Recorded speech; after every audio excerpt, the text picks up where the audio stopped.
It gives me great pleasure then to introduce today's speaker. Deborah Ireland is a freelance curator and author specializing in the history of photography with an interest in travel photography in particular. Her interest in John Thomson began when she was an assistant curator at the Royal Photographic Society.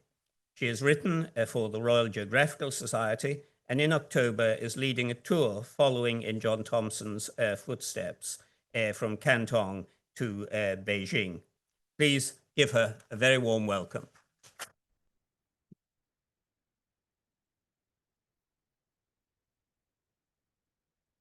That introduction. Can you hear me okay? Yeah? Well, it's a pleasure to be here to talk to you about John Thomson. And I was very fortunate to be asked to lead this tour following in John Thomson's footsteps. And it seemed to me that this was, when I was asked last year, it was a good opportunity to go and do some work and look particularly at his negatives, which, so this is one of his negatives, and they're held at the Wellcome Collection. And anyone can go online and look at his work. And you can see the negatives and the positives. That on screen, they'll look very monochrome, and there is some damage. And I haven't always sort of repaired it, but there'll also be engravings based on his photographs, which appeared in newspapers and his publications, and photographs particularly from this Franklin Blake album. And these were prints that were made when he was in Siam. And so they're quite interesting to look at and compare with his negatives. And those are in that particular album is actually in the Met in New York. And it's an album that was purchased in Hong Kong. And Franklin Blake was a trader. And he was a trader for a company called Augustin Herd & Co. And that it was an American company, and he was in Siam when John Thomson was there, and then he was in China as well. So I'm going to start with John Thomson's home city, Edinburgh. So he was born in Edinburgh in 1837, and Edinburgh would become very important in for practitioners of photography. Scotland didn't have any restrictive things like patents. They were exempt from that. And so both daguerreotype and then Fox Talbot's process calotype flourished. And the reason this image is up is because there's a studio on one of the roofs. And it's the studio of James Howie. The two people sitting for a daguerreotype on rather scarily, I think, on the 4th floor. If the weather was good, his studio for taking pictures was on the roof. And this is this is a daguerreotype. He was a daguerreotypist, and they're really beautiful. They were just little cases, handheld cases, and portraiture was so popular with the daguerreotypes, but they also used it for landscape and recording monuments as well. But portraiture was very popular. The Ross and Thomson picture below, it's not our Thomson, it's a different Thomson. But in most cases, we don't really know who these people are anymore. And both of these are from the Scottish National Portrait Gallery. So the other, really perhaps the most famous photographers in the history of photography was Hill and Adamson, and they were practicing the calotype process. And they opened a studio in 1843. And so the calotype process, it's a paper process. So this is sort of like the origins of the photographic processes we were sort of familiar with the negative. So there's a paper negative and a paper positive. So the positive looks very sort of quite furry in a way. It's not very distinct and it's not so clear, but it's because of the fibers of the paper. And this is a rather lovely picture of the Highlanders. That's from 1846. So we think that John Thomson was an apprentice to this man, James Mackay Bryson, and he was apprenticed as an optician. And James Mackay Bryson was an optical instrument maker, and he studied, Bryson had studied in Hamburg and Munich, and he made instruments for all the prominent scientists of the day, including many early photographers. So we think that John Thomson probably was exposed to photography from when he was an apprentice, really. Just to give you a bit of background on his life, he was living at 6 Brighton Street in 1861 with the Thomson family, and they had at least 4 rooms in this building with windows. So they probably had quite a nice apartments in that building, but that's a tenement building which was shared by 77 other people. And what's interesting is the trades, which if you go through the census, you look at the trades of the people that were living in that building. And the trades of people are something, work is something that never leaves John Thomson, because his major sort of pieces of work he's known for always record what people do for jobs. It is a sort of interesting sort of theme, but you've got people like cabmen, laundresses, shop messengers. John Thomson's in there as an optician listed. I think that was him. But there's all sorts of people living in that building, and they all shared the same front door. So that's sort of quite interesting, really. So just to recap, he was born in 1837, just 2 years before the announcement of photography. He was apprenticed when we think he was apprenticed to James Mackay Bryson when he was 13, possibly 14. And he also studied, when he completed his apprenticeship, he then went on and studied at the Watt Institute and School of Arts.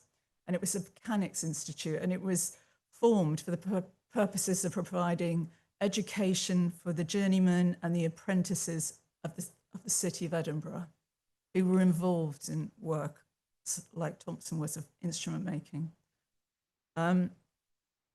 This helps with John Thomson. He excels, and he's also taught English at that time, and he excels at English and chemistry.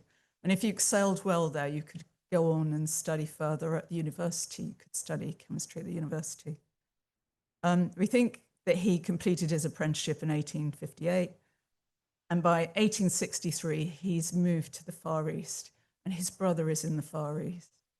And it may be that the reason he moves is because there are so many photographers in Edinburgh. If he's going to make his mark, he has to travel and go abroad. So we know that he was in Penang and Province Wesley, and he says that during the 10 months I spent in Penang and Province Wesley, I was chiefly engaged in photography, a congenial, profitable and instructive occupation, enabling me to gratify my taste for travel and to fill my portfolio. And this is one of his images from that time. And from the very beginning, he has 2 assistants. They come from South China, and they're called a Kum and a Hong, and they work with him. So he has 2 assistants who help him probably with his chemicals and probably with printing, but he's trained them to help produce work. And he probably would be serving the European community that was working and living there at that time. So in 1865, he goes to Siam and Bangkok, and he's overwhelmed by the city. And this is an image that's, the negative is 10 by 8 inches, and it shows a view across the river with the floating houses on the other side of the river. And my first idea as to the splendor of this Oriental city, he's overwhelmed by it. And with all the temples, and apparently a lot of the temples had lots of glitter and broken glass and pottery and they would glint in the sun. And he just is amazed by the city. And so I thought it's good to show you one of his negatives. So this is a negative that's in the Wellcome Institute, in the Wellcome collection. And it's a view of the river in Bangkok. The number 1099 is John Thomson's number.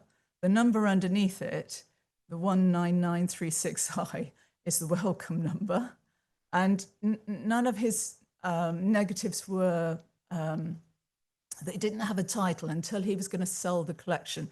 And then he hurriedly stuck bits of paper onto his negatives with a title to help whoever was going to purchase his negatives to help identify them. So this is a positive of it. And you can see this where the sky's been sort of knocked out. And then if you put a grid over it, you can see, this is just a 1 centimeter grid. You can see the detail in just 1 centimeter of negative. So the wet collodion process was very detailed. And it's interesting to see all these masts of these ships. And all of these ships would have been European or American. And they're all beginning to trade with Siam. And this is what this image looks like as Thomson would sold it then. And you can see that it has a different sky. So it's this is from the Franklin Blake album. So it's got a nice tree leading your eye into the picture, and it's got this very dramatic sky that's come from somewhere else. But the thing is, it's a combination print. So he would have used 2 negatives to create that.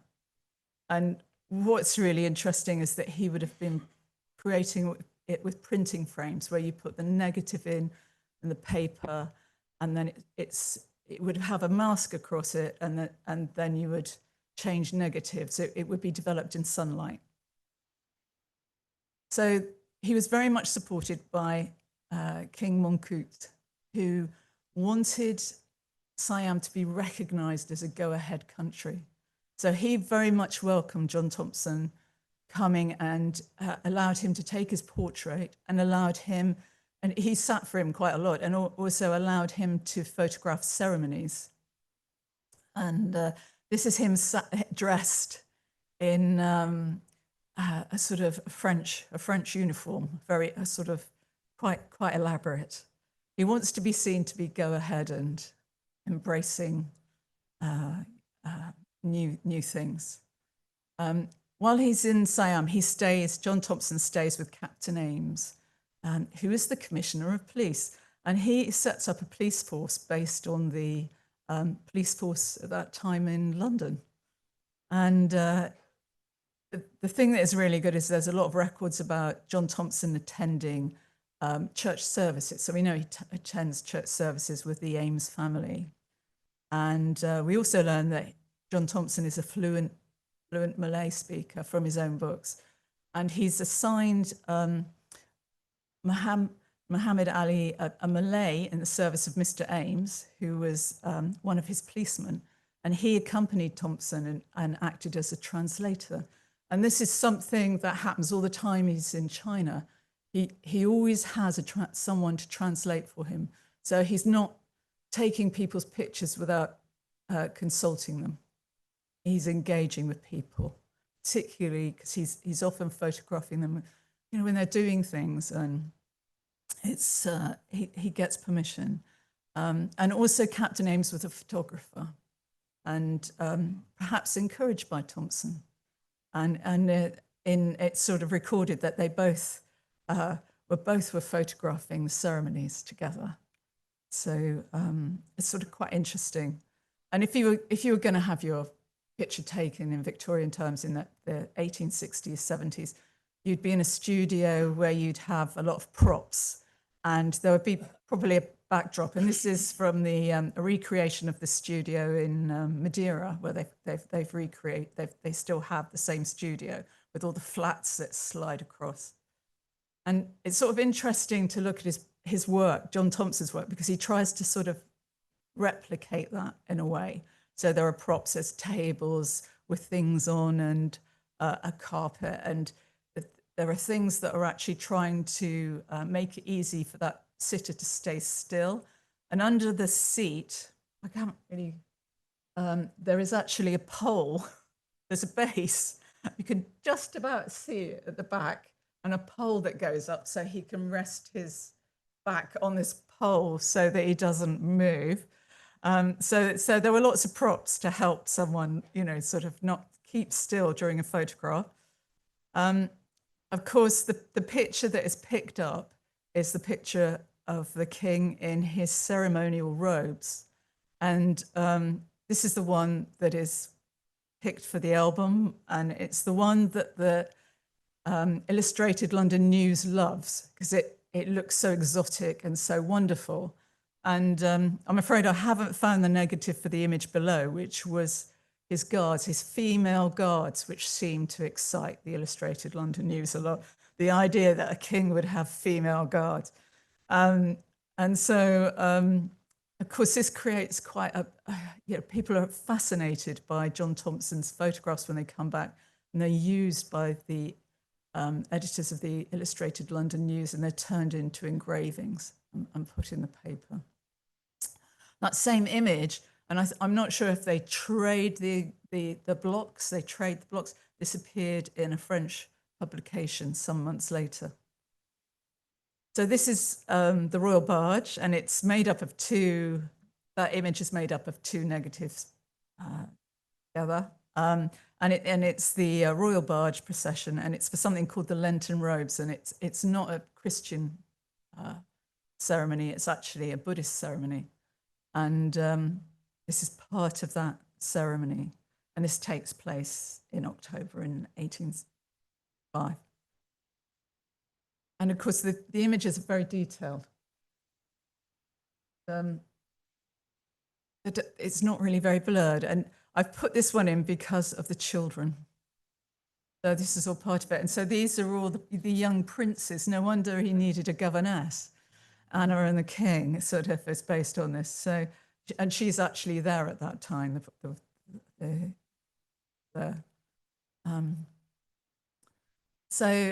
there is the translator, Muhammad Ali, with the young princes and their servants. And I suspect that he's helping arrange them so that he's there to help and telling them how to be. And probably lying on the ground was probably a way of not moving. And they have to keep very still. So one of the things that he does is he is often asked to accompany other people on trips. And this happens in Siam, and it also happens later on when he's in China. He's always, he must be very good company, I think, somehow, because he's always asked to go with people. So it gives him an opportunity to travel with someone else. It's nicer to travel with someone else. And he travels with the Reverend Dan Beachy Bradley, and on one of these travels they come across these dancing girls, and he must have been very convivial, I think. And Franklin Blake talks in his album, has pictures of 4 men traveling on a boat, and John Thomson described 2 merchants and an engineer and myself had a steam launch placed at our disposal and determined to visit the ancient capital. I would love to think that this was John Thomson on the end. I think if it's any of them, it's the man on the left. But I've got to do more research on that. But he always seems to be asked to travel with other people, and this gives him lots of opportunities for taking pictures. And unfortunately, on the return trip, they have a disaster and crash into one of the floating houses, and take the roof off. But you know, it's all written up quite well. John Thomson writes very well about these sort of things that happen to him. He goes to take pictures of the Angkor Wat in Cambodia, and the reason for the elephants, the howdahs, is because he traveling from Siam to Cambodia, he becomes very ill. And it's a bit of a disastrous trip. They're using bullock carts, and they should really have hired elephants because the bullock carts can't make their way safely through the jungle. and they tip up all the time. They break, the wheels break. His assistants lose all their precious belongings and decide at that time they're going to run away. And that's one of the reasons we know they're there, because he describes persuading them to come back, which is perhaps one way of putting it. But John Thomson becomes very ill on this trip, and he's traveling with an Englishman from the embassy who the British sort of represented, the consul, that sort of he helps him. He's called Kennedy, and so Kennedy sort of kind of treats Thomson and hires elephants, and this is their elephants, which at least in the Howdahs that he's got some shade, and he treats them and he recovers, but he's very unwell. But he manages to take pictures, and this is both the elephants. These are stereos. He has a small stereo camera. And the idea of the stereo is that it was very popular at that time and in the 1860s. And if you printed it like this and then put it in a viewer, you would see one image in 3D. John Thomson they were very popular because they were quite small. They were 4 inches by 8 inches. So they were easier to manipulate and manage than the bigger plates, which were quite difficult to handle. And sometimes he uses them like he doesn't always treat it like it's a stereo. He sometimes, I've never seen a stereo that you would view in a viewer by John Thomson, but he seems to use this small camera so that it's a way of taking pictures and he can choose which one is better from a slightly different viewpoint. Or it's just perhaps it was easier for him to manage in a jungle situation or in a very inhospitable situation. It was easier to use a smaller piece of glass for the negative. And this is a larger print. And the British Journal of Photography, when he returns, is amazed because they can't believe that he could, in such difficult conditions, he could set up beautiful pictures with beautiful compositions and in such challenging conditions. And at that time, there's a big problem with photography, particularly in the Far East with amateurs. So you'll find that someone who could create a wonderful negative in Manchester on a rainy day, when they get to South Africa or they're in India and they're traveling on their own, they can't get any results at all. And it's to do with the heat and the humidity affecting the chemicals of the process that was being used at that time. Like it's known as a wet collodion process, where you coat the glass with wet collodion. And so the BJP was publishing this article where they'd sent someone to Brazil to try and work out why doesn't it work in hot. I don't know why they chose Brazil, but they chose Brazil. Perhaps someone was going there. And John Thomson turns up with these beautiful images, and they can't quite understand how he's achieved this. And it's portraits of children. This is what they say. They say portraits of children taken with a long lens, with a long focus, in which exposure could not have exceeded 2 or 3 seconds at most, because there's no blurring. And so they're amazed about the speed of exposure. But I mean, John Thomson may have arranged it so they had things to study. They're also amazed about the detail within the negatives, that the negatives are as good as anything that's produced in a proper studio in London. So at that time, people like, I put in John Kirk because he gave advice to Hints to Travellers, which was an advice to anyone travelling in tropical climates. And he just advises against taking a camera with the wet collodion process, where you need lots of chemicals, because he says it's just not suitable for distant and wild countries. And yet John Thomson has come back with all this. And I put these pictures in because John Kirk trained as a doctor and went to the Crimea, and he photographed the hospital wards that had been prepared in Turkey. And I don't think any of the soldiers ever arrived at those hospital wards. It was sort of a plan that was made. And so you in the National Library of Scotland, that's where his work is. And you can see these pictures. And he also was the botanist, on the second Zambezi expedition with Livingstone. And he took that picture down below is a picture of the boat, which was always going aground. There was a photographer with them, and again, his work failed, but John Kirk was very adamant that you shouldn't bother to take a camera. So the BJP asks, really in a polite, very nice way, if John Thomson will write a series of articles giving the information on how he succeeded, and he does this. And this one actually, this article, gives you the information about how you, the third one, how you adjust the collodion, the material that you coat the plates with, and gives lots of practical advice about what time of day to take photographs and how to achieve success and how you have to be extremely clean.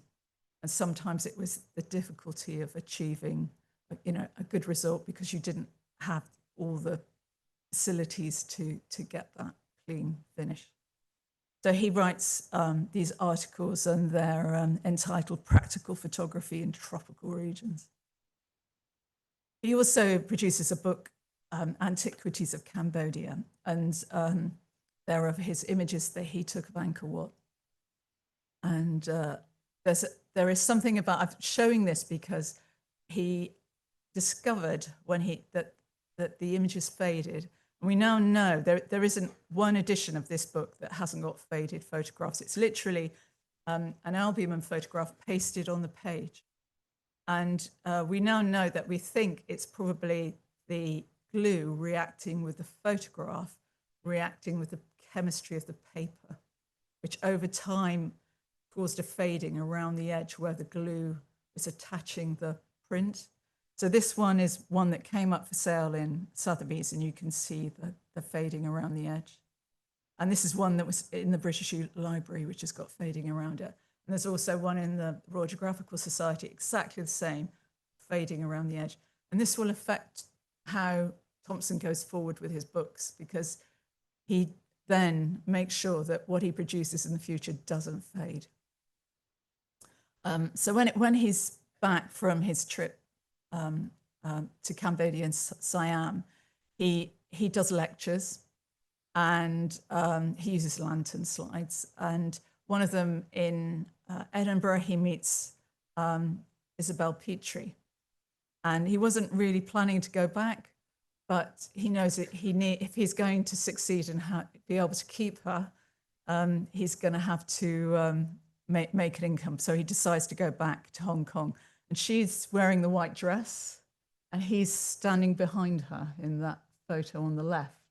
And we think that's perhaps that's their engagement photo, because he goes out to Hong Kong and sets up the studio, and then she follows, and they get married in 1868. And that's a picture of them on their honeymoon. You can see a cat in the picture that's moved, which is sort of quite charming. We're all looking very relaxed. So for the next 4 years, he amasses a collection of negatives and a portfolio that he could print on his return to England. And this is Hong Kong, decked out to celebrate the visit of His Royal Highness Prince Alfred in 1869. And so his studio is in Hong Kong, and then he goes on trips from Hong Kong to photograph. So I think it's always interesting. One of the things I found when I was going through the negatives was a picture of his equipment. And so again, this is one of these stereo negatives, and it's on that. And he actually made a stereo camera. So he made his own stereo camera made from metal, and it has a carriage and a lens, and you move the carriage, you move the lens down, you take the photo, then move the lens along. And the reason it's got all this ABC on it is because it appeared in the BJP, and he gives you the instructions on how to make it, which I would think would be beyond most people, but for him, he thought it was a possibility that you could make it. And so if you look into that image, you can see within the building, there is some equipment. And later on, he would give you ideas about how he practiced photography, because he translated a famous French book on the history and practices of photography, and he adds in, if you want to know how John Thomson worked, if you read it, you'll see he puts lots of notes in. Oh, we don't do it like this anymore. This is how you should do it. It's a really interesting book. So there's Dr. Michael Pritchard very kindly explained some of the equipment and helped me that was set up in the shade of this building. So you can see there's a sort of tent, a dark tent, and there's lots of equipment on the floor. So there's a plate rack, which once you coated your glass plates with collodion, they had to dry off. So you'd hold them in the plate rack. There's a chemical chest, or a chest for perhaps a camera. There's a large camera, and it's probably his 10x8 camera pointing into the picture. And there's a dark tent, which was essential. So once you'd coated your collodion plates, you had to make them light sensitive, and that would be done in the dark. So you would do that in the dark tent. And there's a wooden barrel of water. So that's boxes and the sort of camera you'd have. And this is an example of a dark tent designed for someone who was traveling, so that you'd pack it all up into that box. But it was an essential piece of equipment. And this is how you'd coat a slide and save the collodion. So we find that John Thomson uses his stereo camera. He uses it sometimes like it's just a mini camera, so he'll have different images on each side. And this is from Siam, and it's the monks in Siam. And again, sometimes it's almost as if he's giving it a different exposure, but it's not quite. So one will be better than the other, and he will generally mark it. He'll indicate which one is the good one, which one he wants his assistants to print from. So I'm pretty sure he was either doing it for when it was going to be printed, when something was going to be published, or he was doing it for his assistants. So because of the fading, when he returns to London, he produces Fu Chao in the River Min, and he uses the carbon print process. So this is a new process, an autotype process, and it doesn't fade. And Fu Chao in the River Min is very beautiful, and there are only 46 copies were ever printed. And it contains beautiful images of landscape of China and people within landscape. So sometimes he will put someone in it, and if you look at pictures taken by some of the photographers that were in India, that was a very common thing to do at that time, would be to place people within the landscape so that you can see scale, because it's just so large. And I'm just sort of going to look at one of the this is how he started to arrange pages where they would have 4 images on a page. And I'm just looking at the image in the bottom right corner. And that's the negative it comes from. And he's got the cross across. He doesn't want, whoever's going to print, he doesn't want them to use that one. So I'm pretty sure that he was using someone, his assistants were helping him, because it's to aid someone so that if they're going to print something fast, or it was done for the production of that book. And you can see a title that's been pasted on down the side, and there's his number 681 and the Wellcome Institute number. So this is just a tiny part of the negative. This is 3 by 4 centimeters, but you can see all the detail in the, it's called Canton ladies, and you can see all the detail in their hair, in their headdresses, and you can even see the threads. If you blow it up further, you can see the threads of their costume. Another thing he does is this is a trip that he takes from Fu Chao with friends, and they go on the Min River. And at that time, he has to get a passport to travel on the Min River. And this monastery was a favorite destination, but to get to it was very difficult. You had to travel up the Min, and then you would moor your boat and then walk for miles to a cave, which was really a tunnel, and you would pass through that cave under a mountain. And then out the other side and then walk on to the monastery. And when he gets there, he is overwhelmed by it. He says, I've never seen anything like this. And he persuades one of the monks to ascend a tree and lop off a bit, so he's got a better composition. His friends decide they're going to go back to Foochow because they want to get their post. And the sort of kind of connotations of reading your email, really, in a way. But he decides he's going to stay. And in some ways, this is a bit like he's doing a photo shoot. He's going to stay with these people for three days and just photograph them. And so he goes back to the boat with his assistants, his two assistants, and brings back all his photography gear. And also he's got a dog at this point called Spot. And he photographs the monks. And you can see for some reason, this is just one half of a stereo. And I suspect that the other half has got damage, but this is one that he's put a cross through. You can see the cross through it. But there were just 3 monks and one of them was blind. And he just photographs them eating. He photographs them with the bell, the bells that they ring. So he's photographing it as though he can tell a story with those pictures. And then he photographs them in their ceremonial wear.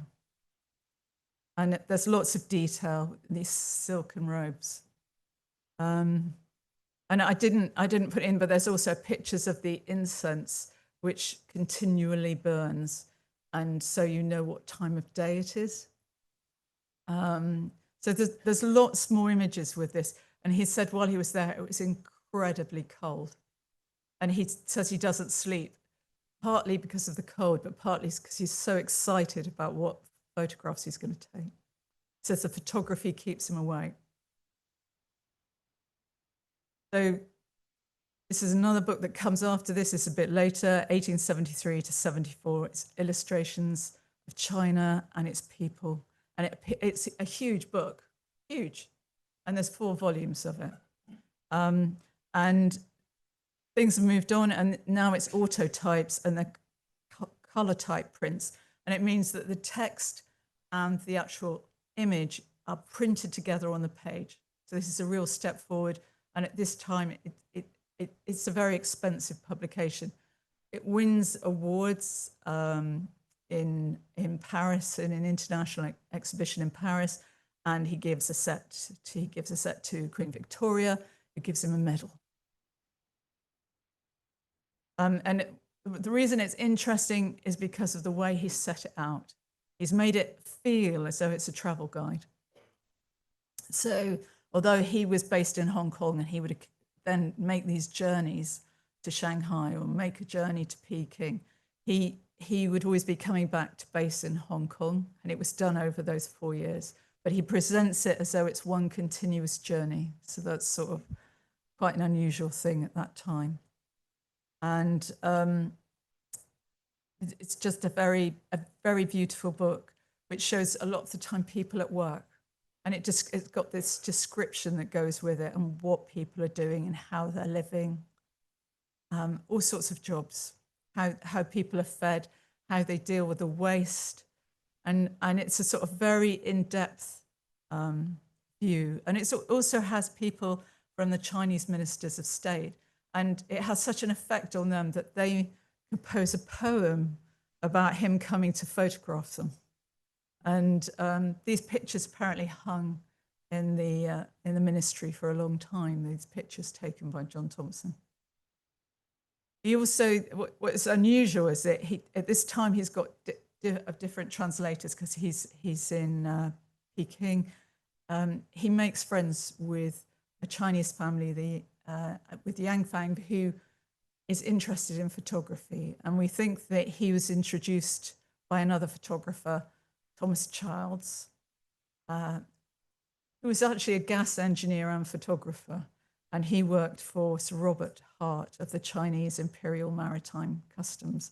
And a lot of that material is in Bristol, in the University in Bristol, of Thomas. There's a lot of Chinese photography in the university. Thomson visits Yang Fang and gives him advice on chemicals and how to improve his photography and mixing chemicals. And he's very enthusiastic photographer, apparently. But this gives John Thomson a sort of an introduction to the family, and he's allowed to photograph them. It's quite nice in this picture with the children and the wives, and there are several wives on the upper balcony looking down. Sort of, he's able to photograph the wives. So this is Yang Fang's wives. One of his wives has bound feet. And this is probably why John Thomson's arranged it like that.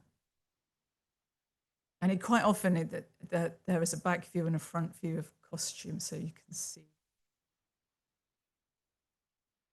And he takes these rather beautiful, lovely pictures of women together. And they're very detailed. And this is a really beautiful set of a Manchu bride and maid. So lots and lots of detail. If you're interested in costume, it's a really interesting site to go and look at, the welcome. And this rather beautiful image, the Manchu bride, which is the same girl, but John Thomson set her in a different setting. So when he comes back, he spends a lot of time he comes back, he's living in London, in Brixton, from 1872 to 78. He's working for his publisher and he's translating a lot of things. And he also produces, as well as producing China and its People, he does this translation of this French photography book, which is very popular. He goes to Cyprus and photographs, and by the time he goes to Cyprus, he's using dry plates. The thing about John Thomson is he never stops photographing. So he goes through how photography changes. He goes from the wet collodion, he's going to plates, dry plates, where you buy the plates, they're already prepared. And the plates that he took to Cyprus, he said, were just as good as the wet collodion plates. And of course, far more easier to use. And he's also known, really, when I was working at the Royal Geographic Society, what he was known for was street life in London, where he works with a journalist, and they're trying to draw attention to all these people that are living in London and really on the poverty line, people who are affected by flooding in London, and where people are living cheek by jowl, rich and poor. The rich people can get over it, but the poor people can't. And it was published over sort of 2 years, and people are very interested in it because he's picking up on the time people who worked on the Thames, who were moving freight up and down the Thames. Their families were living on the boats, but they never got any education. Children never got any education. So he's writing about this, that there are all these people, this underclass in London, and it goes back to this thing of recording people at work, really, and it's not very popular, but it's actually really, people are very interested in it now because it gives you this wonderful record. And by 1878, he needs to make some money because his family's growing, so he opens a studio. And so in London, and very soon he's taking pictures of Queen Victoria, and she likes him. He opens, first of all, a studio on Buckingham Palace Road, and then it moves to a better area. But he goes down to the Isle of Wight to photograph Victoria, and she says that Thomson photographed her with wonderful rapidity. In 81, and he's appointed as a royal photographer. And so this is how one of his images appeared, turned into an engraving in the penny illustrated paper. He also has images in the Christmas number of the Illustrated London News, and those Christmas numbers started in the 1850s, 1860s. But I think these two girls may be his own daughters because they're the right age. And it's just rather sweet. And so that it's turned into an engraving. And I think perhaps it's Marion and perhaps Margaret Jessie. And so another stage of his career, although he's running this this very successful studio, which is really a society studio, he is horrified really by the amount of people visiting him who have been on an expedition and they've come back and they haven't got anything, or they've wrapped their negatives in newspaper and they've carried it halfway around the world. When they get back, all there is on the glass is newsprint that it was wrapped in. And so he sort of writes in the BJP about, no expedition indeed nowadays can be considered complete without photography. And eventually he manages to persuade the Royal Geographical Society that he should offer lessons in photography or instruction in photography to its members who are going to travel. And and he draws attention to the fact, and I've put the two pictures up, that he was coming back with very good images with wet collodion, and he's got very good images with the new dry plate negatives. And surely they should be able to come back with good images when they're traveling. And so his studio then is at 78 Grosvenor Street, and he was there from sort of 1884 to 1905. I mean, he has a long career in photography, and he writes to Mr. Bates of the RGS, matter of cost, that he will do it for 5 shillings, but not including chemicals. And what he does basically is it's almost like a triage. He'll work out what someone needs and tries to get them to understand what are they trying to do with their photography? Why are they taking it? Are they going to turn it into a book? Do they want to use it for educational purposes? Is it for measuring something? Is it for a scientific record? What are they trying to do? So he's sort of, in a way, it's like he's triaging. So one of the first people that comes to him is actually a professional photographer. It's John William Lind, who is an Australian photographer. And he had just come back from this expedition to New Guinea. And this is one of his images. And he goes to Thomson because he's a member of the Royal Geographical Society. But he wants to know, how can I get my pictures published well?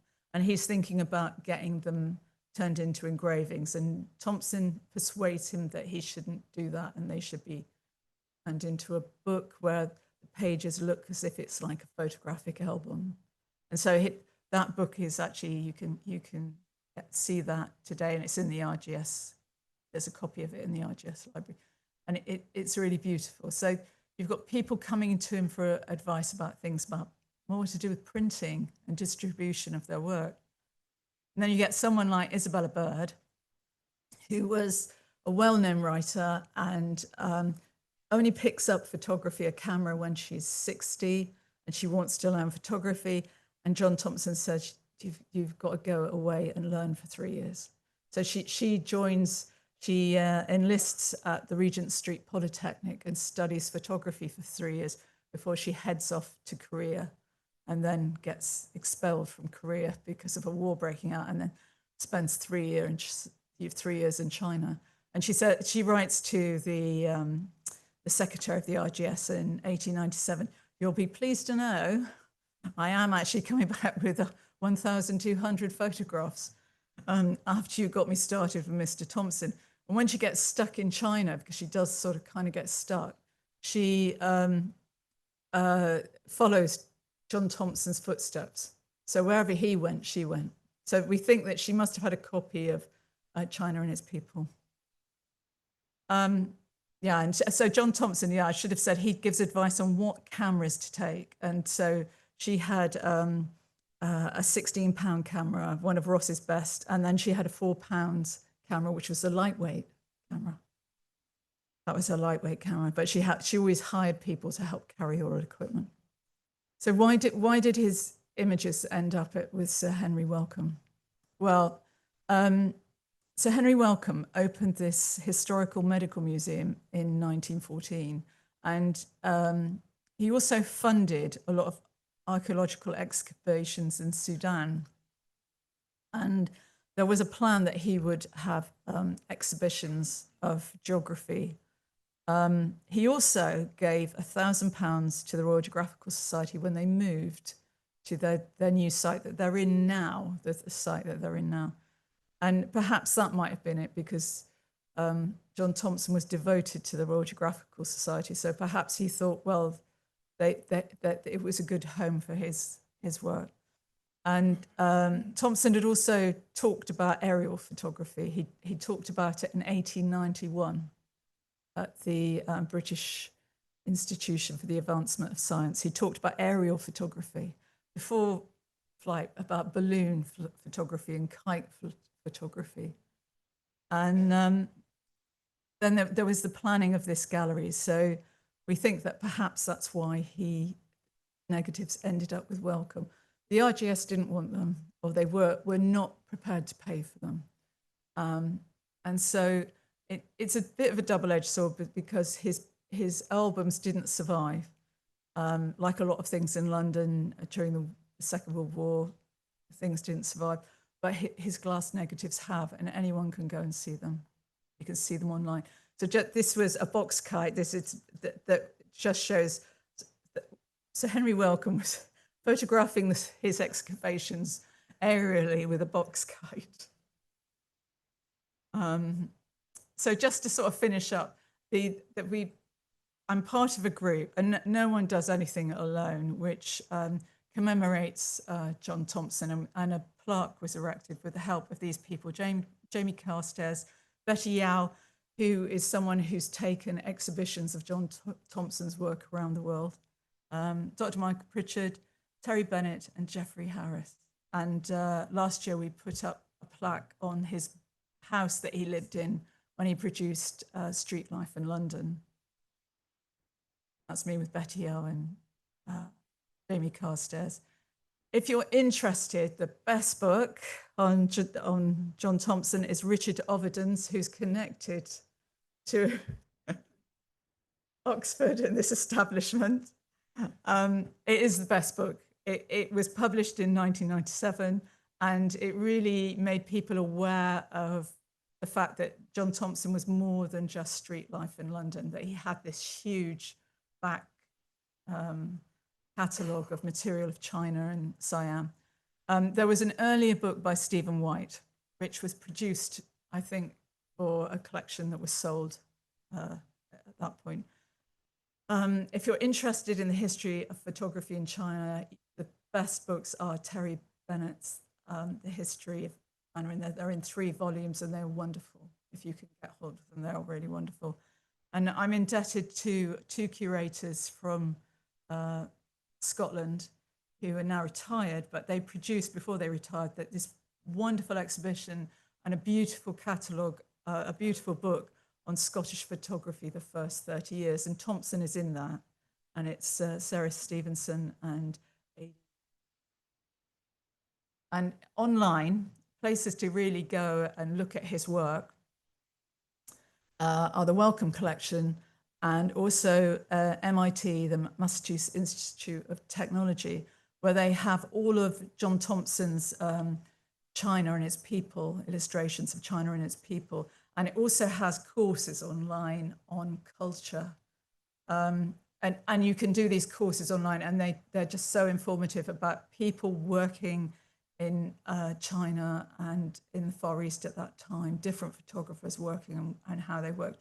But the site where they have all of John Thomson's work of China is just beautiful. And you can read the text and you can look at all the images. So I'd like to sort of thank you for your patience, and I hope you've enjoyed that and that's been informative. Thank you.